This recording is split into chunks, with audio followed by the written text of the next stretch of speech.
सीताराम, जय जय सीताराम।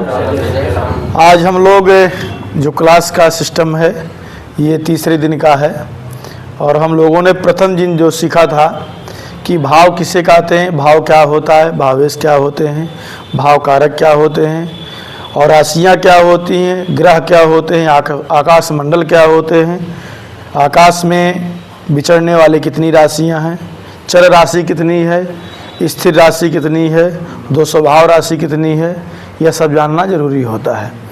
जैसे चर स्थिर दो स्वभाव राशियाँ होती हैं तो हमारी यह चर स्थिर और दो स्वभाव, चर स्थिर दो स्वभाव, चर स्थिर दो स्वभाव, चर स्थिर दो स्वभाव, अर्थात मेष राशि हमारी क्या है, चर राशि है और स्थिर कौन सी है, वृष है। इसके बाद मिथुन, कर्क, सिंह, कन्या, तुला, वृश्चिक, धनु, मकर, कुंभ, मीन। ये हमको जानना होगा कौन सी राशि चर है, कौन सी स्थिर है। आपके हाथ में भी ये 12 पूर्ण बने हुए हैं। जैसे आपके पास आधार होना चाहिए, किसी का चीज़ का आधार होना चाहिए। आधार कैसे होगा, आपने हाथ को अपना आधार बना लिया तो मेष, वृष, मिथुन, कर्क, सिंह, कन्या, तुला, वृश्चिक, धनु, मकर, कुंभ, मीन ये हो गई।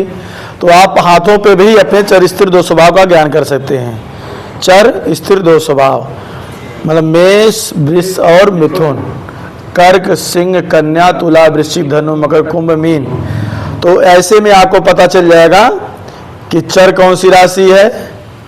जितनी ऊपर के पोड़ बनेंगी सब चर हैं और इसके बीच में जो है स्थिर हैं, इसके नीचे की दो स्वभाव राशियां हैं। तो यह गृह प्रवेश में, गृह आरंभ में बहुत सारी चीज़ों में राशियां काम देती हैं। तो जब हम लोग पंचांग देखेंगे तो उसमें कोई पूछ लिया गुरुजी स्थिर राशि कब से कब तक है, 1-2 घंटे की एक लग्न होती है, 12 दूनी 24 घंटे होते हैं और लग्न कितनी है 12। तो हमारे 2 घंटे की एक लग्न होती है। तो कोई व्यक्ति पूछ लिया कि महाराज जी अभी कब से कब तक स्थिर राशि रहेगी या चर राशि रहेगी या दो स्वभाव राशि रहेगी, तो आपको बताने में यह बहुत सुगम हो जाएगा। जैसे आप चाहे उसको आप पेज पर देख लीजिए, चाहे पत्रा में देख लीजिए, चाहे हाथों पर उसको गणना कर लीजिए, तो ये आपके लिए राशियां जो है चर स्थिर दो स्वभाव हो गई। इसी प्रकार से जल, पृथ्वी, अग्नि और वायु ये राशियां भैया तत्व हैं। क्या है, तत्व हैं और भाव भी हैं। तत्व ही नहीं, ये जो 12 भाव बने हुए हैं, ये 12 भाव जो बने हुए हैं ये राशियां हैं और जिसमें राशियां बैठी हुई वो भाव है ना।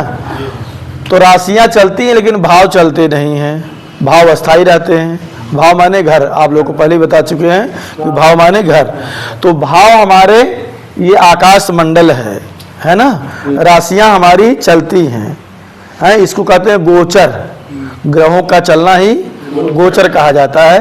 तो जो राशियां हमारी चलती हैं उसे हम क्या कहते हैं, गोचर। इस समय किस राशि में कौन सा ग्रह है तो क्या कहेंगे, गोचर में इस समय कौन सा ग्रह किस राशि में चल रहा है। तो हमारे ग्रह चलते हैं, हमारी राशियां चलती हैं, हमारे भाव वहीं पर होते हैं। जैसे यहाँ 1 भी हो सकता है, 12 भी हो सकता है, 10 भी हो सकता है। अब इसके ईश्वर भी वैसे बनेंगे, आप लोगों को बता चुके हैं, फिर भी एक बार बता देते हैं कि आपके ईश्वर भी बनेंगे। ये काटा थोड़ा सा, हाँ।